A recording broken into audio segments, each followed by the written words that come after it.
አንድ ጥያቄ እንድጠይቆት ይፍቀዱልኝ። የአይን ሽፋሽፍት በቅጽበት ወደ በረዶ ክሪስታሎችነት ሲቀየር አይተው ያውቃሉ? ወይስ እስትንፋስ ልክ እንደ ወፍራም ጭስ አየር ላይ መንሳፈፍ ይችላል ብሎትስ ያምኑኝ ይሆን?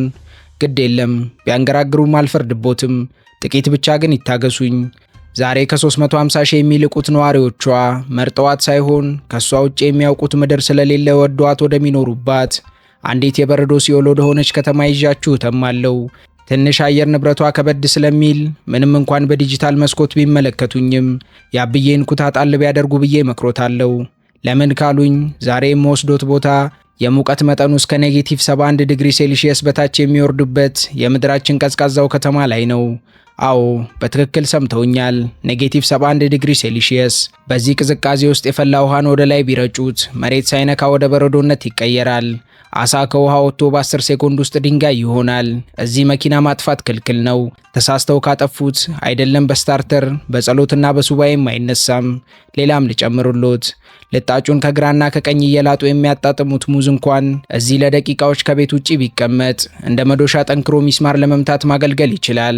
ልብሶት ቆሽሾ አጥበው ውጪ ማስጣት ቢያምሮትና አስጥተው ለደቂቃ ዞር ብለው ቢመለሱም ቢወረወር የሚቸከል ቢቆፍሩበት የማያሳፍር ሁነኛ አካፋ መስሎ ይጠብቆታል። በዚች ከተማ ውስጥ መነጽር አድርጎ መውጣትም አደገኛ ነው። በተለይ የብረት ከፈፍ ያለው መነጽር ካደረጉ ብረቱ ከቆዳዎት ጋር ስለሚጣበቅ መነጽሩን ሲያወልቁት ቆዳዎት አብሮ ይላጣል። አያድርሶ ነው እዚህ ቦታ ወዳጆትን በእልፈት ቢያጡ አስክሬኑን አፈር ለማልበስ እሳት እያነደዱ መቃብር ለመቆፈር ከ5 እስከ 6 ቀናት የመሬቱን በረዶ ማቅለጥ ግድ ይሎታል። ታዲያ የሚያስደንቀው ነገር እዚህ ተፈጥሮ የሰው ልጅ ሂዱጣ እዚህ መኖር አትችልም ብላ ፊቷን ባዞረችበት እስትንፋስ እንኳን ወደ በረዶ በሚቀየርበት በዚህ የሲኦል በረዶ ውስጥ ከ350 ሺህ የሚልቁ ሰዎች ዘመናዊ ህይወትን ይኖራሉ። ሲኒማ ይገባሉ፣ ካፌ ይቀመጣሉ፣ ይማራሉ፣ እንዲሁም ይሰራሉ። እንዴትና ለምን የሚለውን ጥያቄ ቆይተን ብንፈታም በዚሁ ስብስብና አስቸጋሪ ምድር ላይ ግን የሩሲያ 99 ከመቶ እንዲሁም የምድራችን 25 ከመቶ የሚጠጋው የአልማዝ ምርት ይመረትባታል። ክብራትና ክብራን እንኳን ወደ ምድራችን ቀዝቃዛዋ ከተማ ያኩትስክ በደህና መጣችሁ። ዛሬኛና እርሶ ወደ ሩቅ ምስራቁ የሩሲያ ክፍል አቅንተን የግዙፉ የሳይቤሪያ ክፍል ዋና ከተማ በሆነችው ያኩትስክ ላይ እንከትማለን። በቆይታችንም የዚህችን አስቸጋሪ ከተማ የጥንት ታሪክና ከመሬት በታች የተደበቀውን ሀብቷን እንቃኛለን። አልፈንም በየቀኑ ከዚህ አስቸጋሪ መልክዓ ምድር ጋር ጦርነት ስለሚገጥሙት ነዋሪዎቿ የኑሮ ዘይቤና ህይወትን ስለሚመሩበት ጥበብ እንዲሁም ስለ ከተማዋ አስቸጋሪ ተፈጥሮና አስደናቂ እውነታዎች የምንላችሁ አለን። እርሶም ቢቻል የበቆሎ ጥብሶትን እየገመጡ ካልሆነም በወንበሮት ተደላድለው ቻናላችንን ሰብስክራይብ እያደረጉ ለጥቂት ደቂቃዎች አብረውን ይጓዙ።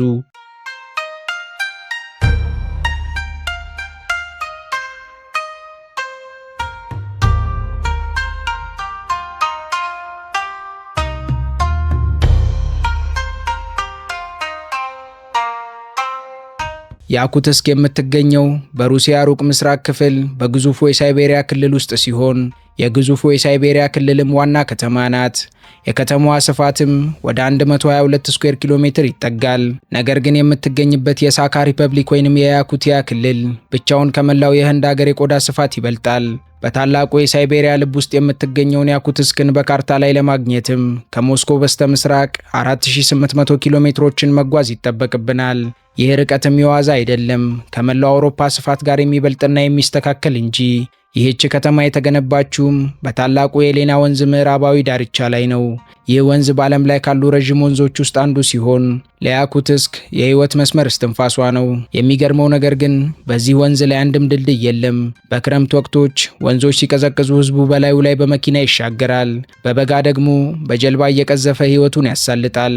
ከተማዋን ተፈጥሮ በፐርማፍሮስት ወይም ለዘላለም በረዶ ሆኖ በሚቀር የመሬት ተፈጥሮ ላይ ሲሆን ያቆመቻት የያኩትስክ መሬት እስከ 1500 ሜትር ወይም 1 ኪሎ ሜትር ተኩል ጥልቀት ድረስ ዓመቱ ሙሉ እንደቀዘቀዘ ነው።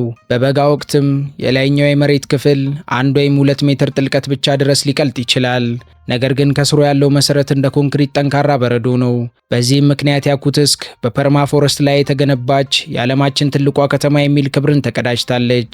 ዙሪያዋን በታይጋ ደኖች ተከባ ተራራማና ወጣ ገባ መልክዓ ምድርን በመያዝ የተፈጥሮ ምሽግ የሆነችው ያኩትስክ ከሌሎች የሩሲያ ከተሞች የሚለያት ተጻራሪ አየር ንብረት ያላት ከተማ ናት። እዚህ ተፈጥሮ በንጽጽር ትዳኛለች። በአንድ በኩል ቴርሞሜትሩ በክረምት እስከ -60 ዲግሪ ሴልሺየስ እና ከዛ በታች ሲወርድ በበጋ ወቅት ደግሞ በሚገርም ሁኔታ እስከ 40 ዲግሪ ሴልሺየስ ሊደርስ ይችላል። እርሶም ዓለምን በመላ ቢያስሱ ከዚህ ቦታ በቀር እንደዚህ ያለ የ100 ዲግሪ የሙቀት ልዩነት ያለበት ሌላ ከተማ አያገኙም። በያኩትስክ መኖር በእያንዳንዱ ቀን የማይጻፍ የጀግንነት ገድል የመፈጸም ያክል ከባድ ነው። እዚህ የሚኖሩ ሰዎችም ከተፈጥሮ ጋር አይጣሉም። ይልቁንም ተፈጥሮን አክብረውና ከተፈጥሮ ጋር ተዋህደው ይኖራሉ። ከተማዋን በጭጋግ የተሸፈነች ሚስጥራዊና ግርማ ሞገስ ያላት ናት። ይህ ጭጋግ ሃቢቴሽን ፎግ የሚባል ሲሆን የሚፈጠረውም ከሰዎች እስትንፋስ፣ ከመኪና ጭስና ከቤቶች ሙቀት መነሻነት ነው። ይህ መስተጋብርም በከባድ ቅዝቃዜ ምክንያት ወደ ላይ መውጣት ስለማይችል ከተማዋን እንደ ብርድ ልብስ ሸፍኗት ይስተዋላል። ያኩትስክ የሩሲያ ከተማ ብቻ ሳትሆን የሰው ልጅ የመቋቋም ተምሳሌት ናት። ይህን ሁሉ ስነግሮት ለምን እዚህ መኖር አስፈለገ ብለው ሊጠይቁኝ ይችሉ ይሆናል። መልሱ ቀላል ነው። ከተማዋ የተፈጥሮ ሀብት ጎተራ ናት። ዓለም ላይ ካሉት እጅግ ውድ ማዕድናት መካከልም አብዛኞቹ እዚህ ይገኛሉ። ለአብነት ያክልም ነዳጅና የተፈጥሮ ጋዝ፣ ከሰልና አልማዝ፣ ወርቅና ብር እንዲሁም የዩራኒየም ኦርና እጅግ ብዙ ማዕድናት ከአፈሯ ማህፀን ስር ይፈልቃሉ። በከተማዋ በአንድ በኩል ዘመናዊ ህንፃዎች፣ የገበያ ማዕከሎችና የቴክኖሎጂ ተቋማት ሲኖሩ፣ በሌላ በኩል ደግሞ የጥንት የሻማን ባህሎች፣ የበረዶ ቅርጻ ቅርጾችና የዱር ህይወት ጎን ለጎን ይኖሩባታል። እዚህ መኖር ለደካሞች የሚሆን ነገር አይደለም። ነገር ግን ለጀብደኞችና የተለየ ነገር ለሚፈልጉ ሰዎች ከተማዋ ምድራዊ ገነት ናት። ይህች የበረዶ ሲኦል ምድር በዚህ ሁሉ የተፈጥሮ አስቸጋሪ ትንግርቶች ተከባ እንዴት በሰው ልጆች እንደተገራችና በታሪክ መስመር እንዴት ለዛሬዎቹ ነዋሪዎቿ እንደተሻገረች የሚተርክላት እንደ በረዶዋ ቀዝቃዛ እንደ ወርቋም የከበረ እንቁ የሆነ ታሪክ ባለቤት ናት። እኛም ከበረዶዋ ፉት ብለን ከታሪኳ ለመቅመስ ያስኮንነናልና የዚህችን አስደማሚ ከተማ ታሪክ ለማወቅ ዘመናትን አብረን ወደ ኋላ እንሻገር።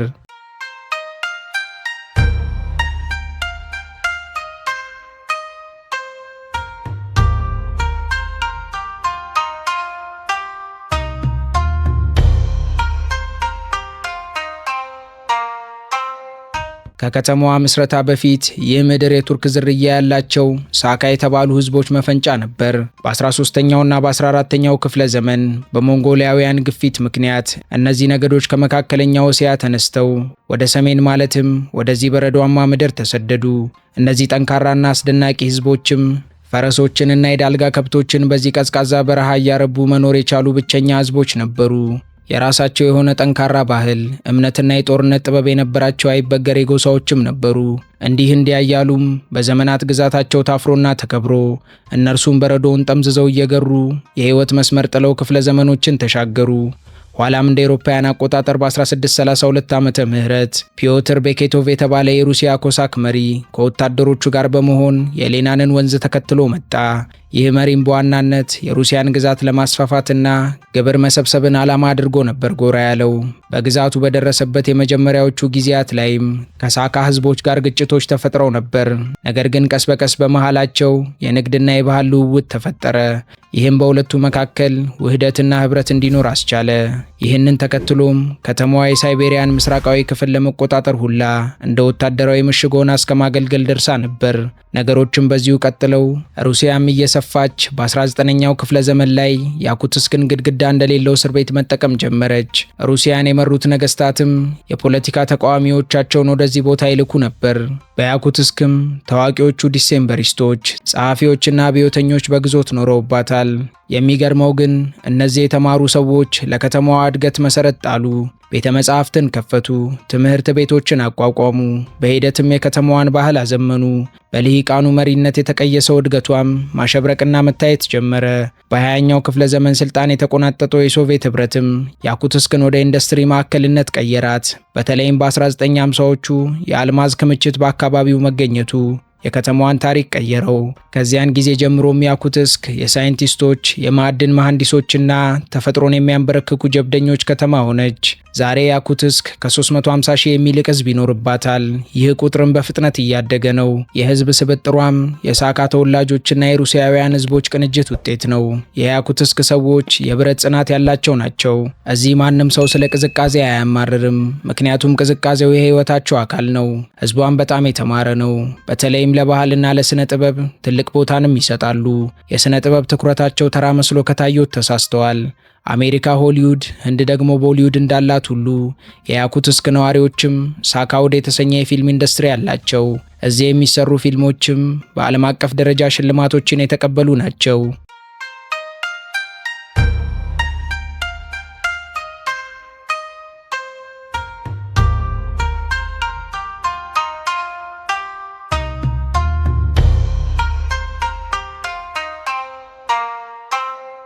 በያኩትስክ ህዝቡ እንግዳ ተቀባይና ኩሩ ነው። የከተማዋ ነዋሪዎችም የያኩትና ሩሲያኛ ቋንቋዎችን አቀላጥፈው ይናገራሉ። ወጣቶችም ዘመናዊ ቴክኖሎጂን ከጥንታዊ ባህላቸው ጋር አዋህደው ይዘዋል። እርስዎም በከተማዋ በአካል ከተገኙ እስያዊ መልክ ያላቸው ሩሲያውያንና አውሮፓዊ ባህል ያላቸው ያኩቶች ተዋህደው ማየቶት ግርም ያስብሎት እውነት አይደለም። በከተማዋ ስለመገኘት ካወራን አይቀር በዚህ የሰው ልጅ በምድር ላይ ሊኖርባቸው ከማይመርጣቸው ቦታዎች አንዷ በሆነችው ከተማ ሰዎች እንዴት እንደሚኖሩና የከተማዋ አስቸጋሪ አየር ንብረት የህዝቧን ህይወት እንዴት እንደሚፈታተን ትንሽ እንጨዋወት። እዚህ ፋሽን ማለት ሙቀት ማለት ነው። ሰዎች የሚለብሱትም እንደ ሽንኩርት በንብርብር ነው። ንብርብሩ ውስጥም መጀመሪያ ቀጭን የሙቀት ልብስ፣ ከዚያም ሱፍ፣ ከዚያም ወፍራም ጃኬት፣ በመጨረሻም ባለጸጉር ካፖርት፣ የጸጉር ኮፍያና ባለፈር ቆዳ ጫማ እንዲሁም የፊት ጭንብል ግድና አስፈላጊ ናቸው። ገላ ከለበሰ ሆድ ባዶውን ይህንን ብርድ አይችልምና እዚህ ሰውነትን ለማሞቅ ከፍተኛ ኃይል ያላቸው ምግቦች ይዘወተራሉ። የከተማዋ ነዋሪዎችም ስትሮጋኒና የተባለ ዋና ምግብ አላቸው። እኛ ጥሬ ስጋን ከታናሽ ከታላቅ ከሻኛ ከዳቢት እያልን እንደምንቆርጠው በያኩትስክ ደግሞ ጥሬና የቀዘቀዘ ነጭ አሳ በቀጭኑ ተቆርጦ በጨውና በበርበሬ ይበላል። ቀዝቅዞ እንዴት ይበላል ካሉኝ እኔ ባልቀምሰውም የቀመሱት ግን አፋቸው ውስጥ ሲገባ እንደሚቀልጥና ጣዕሙ ልዩ እንደሆነ ሲናገሩ ሰምቻለሁ። በተጨማሪም እዚህ የፈረስ ስጋና የፈረስ ወተት ተወዳጅ ናቸው። ከስጋ ውጪ ደግሞ ውድ ቢሆኑም አትክልትና ፍራፍሬዎችም ይዘወተራሉ። ስለ አትክልትና ፍራፍሬ ካወራን አይቀር እዚህ ጠቃጠቆ ሙዝ ፍለጋ ሰማይ ቢወጡ ቁልቁል ቢወርዱ ከቅዝቃዜው አንጻር ማግኘት የማይታሰብ ነው። ሌላው ቀርቶ በወጉ የበሰለን ሙዝ ለደቂቃዎች ውጭ ያስቀምጠው ደግሞ ቢመለከቱት ሁነኛ ሚስማር መምቻ መዶሻ ሆኖ ይጠብቆታል። አፕልንም ቢሞክሩት ከዚህ የባሰ እንጂ የተሻለ ውጤት አይገጥሙትም። ብርዱ ቢበረታቦት እንኳን እዚህ የበረዶውን ጉም እያዩ ሻይ መቅመስም ዘበት ነው። እንዴት ካሉኝ እዚህ የፈላ ውሃን አየር ላይ በትነውት መልሶ ወደ እርሶ ሲፈስ ቀዝቅዞና በረዶ ሆኖ በመመለሱ ነው። ቀደም እንደጠቀስኩሎትም እዚህ ልብስ አጥቦ ውጭ አስጥቼ ይደርቅልኛል ማለትም አየር ማረፊያ ሄዶ ባቡር እንደመጠበቅ ያክል ነው። በድጋሚ እንዴት ካሉኝ እነዚህ የሚመለከቷቸው ልብሶች ቢበዛ ለ10 ደቂቃ ከቤት ውጭ ተቀምጠው ነው እንደዚህ የሆኑት። እዚህ መኖር ከባድ ነው። ነዋሪዎቿ ግን ከዚህ አካባቢ ውጭ ያለውን የኑሮ መስተጋብር በወጉ ስለማያውቁትና የተወለዱበት ዓለም ስለሆነ ወደውት ይኖሩበታል። የኔና የእርሶ ቢጤ ደግሞ ገና ከአውሮፕላን ወደዚህች ቦታ ሲወርድ የገዛ አፍንጫው ጸጉሮች እንደ መርፌ ስለሚወጉት ለደቂቃ መቆየቱንም እንጃ። ነገር ግን በዚህ ቦታ ኑሮ እንደተቀረው ዓለም በየቀኑ ይዘወራል። ልጆች ትምህርት ቤት ይሄዳሉ። ሰዎች ስራ ውለው ይገባሉ። ከተማዋን በከፍተኛ የትምህርት ጥራት ትታወቃለች። የሰሜን ምስራቅ ፌዴራል ዩኒቨርሲቲም እዚህ ይገኛል። ልጆችም እስከ ኔጌቲቭ 50 ዲግሪ ሴልሺየስ ድረስ በሚደርስ ቅዝቃዜ ትምህርት ቤት ሲሄዱ ማየት የተለመደ እውነት ነው። የከተማዋ ሆስፒታሎችም ዘመናዊ ናቸው። ነገር ግን እዚህ በከባድ ቅዝቃዜ ምክንያት የመተንፈሻ አካላት በሽታዎች የተለመዱ ናቸው። በዚህም አለ በዚያ ግን ነዋሪዎች መደበኛ የሆነና እነሱ የሚወዱትን ኑሮ ከመኖር አልተገደቡም። በሃይማኖት ረገድ የከተማዋ ነዋሪዎች መስተጋብር የኦርቶዶክስ ክርስትናና ሻማኒዝም የተባለ የእምነት ማዕቀፍ ሐሳቤን ያጣመረ ነው። ምናልባት እንደኔ ሻማኒዝም የተባለው እምነት አዲስ ከሆነቦት ስለ እምነቱ ሐሳቤ ላስረዳዎት። በሻማኒዝም ሰዎች ተፈጥሮ ነፍስ እንዳላት ያምናሉ። ዛፍን፣ ወንዝንና ተራራንም ያከብራሉ። የእሳት መንፈስን ለማስደሰት በሚልም ምግብን ወደ እሳት መወርወር የተለመደ የሃይማኖቱ ባህልና ትውፊት ነው። ከሃይማኖትና የባህል ትውፊቱ ባሻገርም እርሶ እንደምንም ጨክነው በዚህ ቦታ ላይ ከተገኙ ሊያዩዋቸው የሚገቡ ወሳኝ የቱሪስት መዳረሻዎች አይጠፉምና ዞር ዞር እያልን እነዚህን መዳረሻዎች ላስቃኙት። በቅድሚያም ወደ የፐርማፎረስት ግዛት ወይም ዘ ኪንግደም ኦፍ ፐርማፎረስት እንጓዝ። ይህ ቦታ የከተማዋ ድንቅ መስህብ ነው። ወደዚህ ከተራራ ስር ወደ ተቦረቦረ ግዙፍ የበረዶ ዋሻ ደርሰው ወደ ውስጡ ሲገቡ ወደ ሌላ ዓለም የገቡ የሚመስል ስሜትን ይቀዳጃሉ። ግድግዳው፣ ጣሪያውና ወለሉ ሙሉ በሙሉ ከተፈጥሮ በረዶ የተሰሩ ናቸው። በውስጡም የሚያምሩ የበረዶ ቅርጻ ቅርጾች አሉ። በተጨማሪም በዋሻው ወደሚገኘው የበረዶ ባር ተጠግተው መጠጦችን ከበረዶ በተሰራ ወንበር ላይ ተቀምጠው በበረዶ ብርጭቆዎች መጎንጨት ይችላሉ። ወንበሮቹም የፈር ምንጣፍ ስላላቸው ልብሴ በቅዝቃዜ ይረጥባል ብለው እንዳይሰጉ፣ መጠጦትን ሲጨርሱ ደግሞ ጓዞትን ሸክፈው የገበሬዎች ገበያ ወይም የአሳ ገበያ ላይ በመገኘት የከተማዋ ነዋሪዎች አሳዎችን፣ ነጋዴዎችን የእንስሳት ስጋዎችን በተለይም የፈረስ ስጋዎችን የሚገበያዩበትን መንገድ መታዘብ ይችላሉ። በቦታውም ማሳዎች የተለያዩ እንስሳት ስጋዎች ልክ እንደ እንጨት ጠንክረው ቆመው ይሸጣሉ። ሻጮቹም በወፍራም ልብስ ተጠቅልለው በጉሊቱ ቆመው ያለቀበት እያሉ ይቸበችባሉ።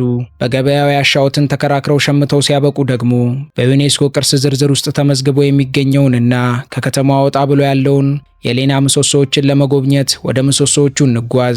በሌና ወንዝ ዳርቻ የተደረደሩት እነዚህ ግዙፍ አለቶች ቁመታቸው እስከ 200 ሜትር የሚረዝም ሲሆን በሳይንስ መነጽርም የተፈጠሩት ከ500 ሚሊዮን ዓመታት በፊት እንደሆነ ይታሰባል። በመዳረሻውም ጀንበር ስትጠልቅ አለቶቹ ቀይና ወርቃማ ቀለምን ይለብሳሉ። እይታውም እስትንፋስን ቀጥ የማድረግ አቅም ያለውና ትንግርት የሆነ መዳረሻ ነው። እነዚህ ድንጋዮችም የጥንት አማልክት ቤተ መንግስት ይመስላሉ። እኛም የተገኘነው በበጋ ከሆነ በጀልባ በክረምት ከሆነ ደግሞ በበረዶ ላይ በሚሄድ መኪና በቦታው ደርሰን ልንጎበኛቸው እንችላለን። ከትንግርቶቹ ምሰሶዎች መልስ ደግሞ የጁራሲክ ፓርክ ስሜትን በምድራችን ቀዝቃዛዋ ከተማ ላይ ሆነው እንዲሰማዎት ወደ የማሞዝ ሙዚየም ይዣችሁ ልትመም። እዚህ የጠፋው የዝሆን ዝርያ ቅሪታ አካል ይገኛል። ያኩትስክም የማሞዝ መዲና ናት። በዓለም ላይ ከተገኙት የማሞዝ ቅሪታ አካሎች 75 በመቶ የሚሆኑትም የሚገኙት በዚሁ ክልል ነው። በዚህ ሙዚየም ውስጥ በበረዶ ምክንያት ሳይበላሹ የቆዩ የማሞዝ ቆዳዎች፣ ጸጉሮችና የደም ቅሪቶች አሉ። ሳይንቲስቶችም እዚህ ሌትና ቀን የማሞዝን ዲኤንኤ ተጠቅመው ይህንን የጠፋ እንስሳ በክሎኒንግ ሜካኒዝም ወደ ህይወት ለመመለስ ይተጋሉ። እርሶም በሙዚየሙ የጠፋውን የዝሆኖች ዘመድ ጎብኝተውና ተሰናብተው መመለስ ይችላሉ። ያኩትስክ የዋዛ ከተማ አይደለችም። በዚህ አስቸጋሪ መልክዓ ምድሯም ዜጎቿም አልተከፉም። እኛ እንደ ቀልድ የምንጫወትበት የ13 ወር ጸጋችን እዚህ ቅንጦት ቢሆንም የያኩትስክ ነዋሪዎች ረዥሙና ከባዱ የክረምት ወራቸው አልፎ የምትመጣውንና 2 ወር ተኩል ብቻ ለሚሞቋት ፀሐይ እያመሰገኑ በክረምቱ ወራት ደግሞ ተፈጥሮን ገርተው እየኖሩ ዛሬም ጀብዱ ይፈጽማሉ።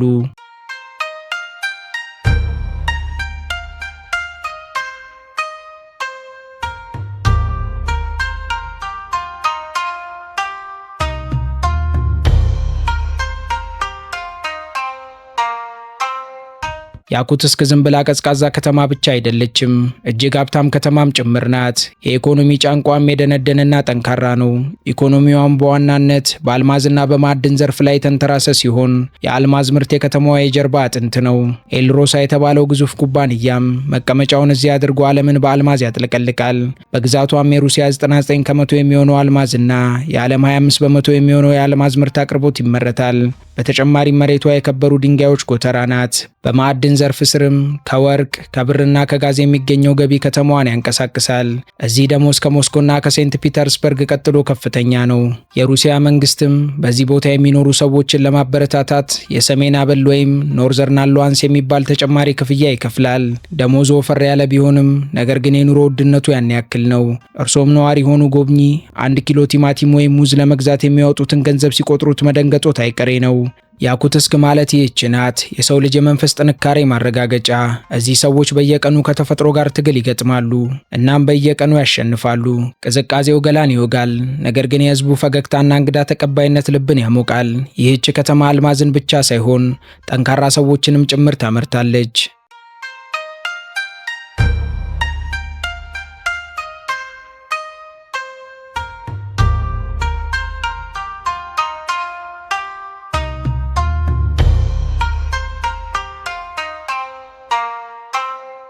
ውድ የአገሬ ልጆች የዛሬው መሰናዷችን እዚህ ላይ ያበቃ።